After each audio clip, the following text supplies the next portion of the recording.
Hi friends మా electrical workshop ఎప్పుడు మీకు చూపించలేదు కదా. ఎలక్ట్రికల్ రివెండింగ్ వర్క్షాప్ మీకు చూపిస్తాను వీడియో తీసి. ఓకే, ఇప్పుడు మాకు బోర్నింగ్ టైం 11:45 అవుతుంది. మీకైతే ఇండియా టైం 2:15 అవుతుంది. ఎవరైతే ఐశ్రీలో పని చేస్తున్నారో వాళ్ళకి అవసరం లేదు వీడియో, ఎందుకంటే ఆల్రెడీ అందులో చేస్తున్నారో వాళ్ళకి మా వర్క్షాప్ తెలుసు కాబట్టి. ఎవరైతే అవుట్ ఆఫ్ ఫ్రెండ్స్ ఉంటారో, ఎవరైతే బేరైన ఐశ్రీలో పని చేయలేదు వాళ్ళ కోసం వీడియో. ఓకే ఫ్రెండ్స్, ఇది వర్క్షాపు మా ఎలక్ట్రికల్ రివెండింగ్ సెక్షన్. మాది ఒకటే డిపార్ట్మెంటు రివెండింగ్. ఇక్కడ రివెండింగ్ వాళ్ళు ఇక్కడ వర్క్షాప్లో పనిచేస్తారు, మేము ఆన్ బోర్డులో పనిచేస్తాం. మేము ఆన్ బోర్డులో జనరేటర్లు బ్రేకర్లు టెస్టులు చేస్తాం. వీళ్ళు ఇక్కడ మోటార్లు డిస్మెంట్లు అండ్ రివెండింగ్లు చేస్తుంటారు. ఒకటే డిపార్ట్మెంటు కాకపోతే మేము పక్కన ఉంటాం మా ఆఫీసులో.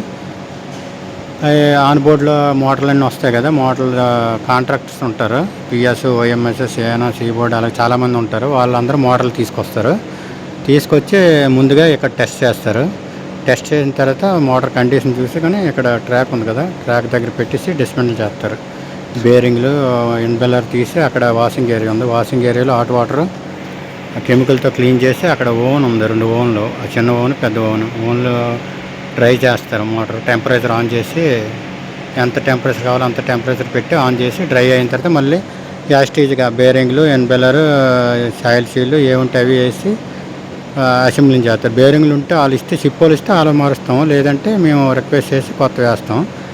మొత్తం అసెంబ్లింగ్ చేసిన తర్వాత మళ్ళీ టెస్టింగ్ ఏరియాగా మళ్ళీ టెస్టింగ్ పెడతాం. 1 అవర్ టెస్టింగ్ పెట్టిన తర్వాత సిప్పోని కాల్ చేస్తాం.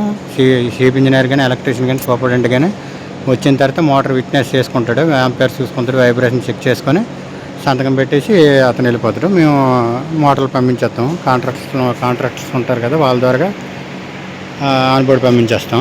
ఇక్కడ ట్యాంకులు ఉన్నాయి చూసారా, రివెండింగ్ ట్యాంకులు అనమాట. ఇది వార్నెస్ ట్యాంకులు అనమాట. అక్కడ వార్నెస్ రూమ్ అనమాట. అది ట్యాంక్ ఉంటుంది, లోన ఏసీ ఉంటుంది. ఎప్పుడైతే వార్నెస్ కావాలో అప్పుడు ట్రాన్స్ఫర్ చేస్తారు ట్యాంకులోకి. ఎందుకంటే వార్నెస్ కొత్త మోటార్లు కాలిపోయి అనుకోండి, కొత్తగా వైండింగ్ చేసి ఆ ట్యాంకులో మోటార్ ముంచేసి అప్పుడు ఓవెన్లో పెట్టి డ్రై అయిన తర్వాత మళ్ళీ అసెంబ్లింగ్ చేసి ఫైనల్ టెస్ట్ చేసి పంపిస్తారనమాట. అక్కడ ఒక చిన్న రూమ్ అని చూసారు, అది బ్యాలెన్సింగ్ ఏరియా. రోటర్లు కానీ ఫ్యాన్లు కానీ బ్యాలెన్సింగ్ చేస్తారు. ఏ బెండ్లు ఉన్నా అవి సిస్టమ్ ద్వారా తెలిసిపోద్ది, దాని ద్వారా క్లియర్ చేస్తారనమాట. ఇప్పుడు లేదు, 2 రోజులు అవుతుంది డిస్మెంటల్ చేస్తారు. అది మెకానికల్ సెక్షన్కి పంపించారు. మెకానికల్ సెక్షన్లో ఆల్రెడీ 2 ఉన్నాయి.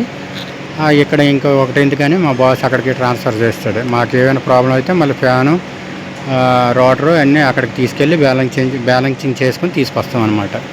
ఇక్కడ ఉంటే మాకు సేఫ్టీ కాబట్టి తీస్తారు. ఎక్కడ ఉంటే మాకు ఎమర్జెన్సీ పర్పస్ కోసం ఎమర్జెన్సీ కావాలంటే ఎక్కడి నుంచి చేసుకుంటూ వాళ్ళం. ఇప్పుడు ఏంటంటే బాస్ అక్కడ పంపించాడు కాబట్టి అక్కడికి వెళ్ళవలసి వస్తుంది. ప్రాబ్లం లేదు, అది కూడా దగ్గరే, పెద్ద దూరమే కాదు. ఇది ఓవరాల్గా మా వర్క్షాపు. Okay friends.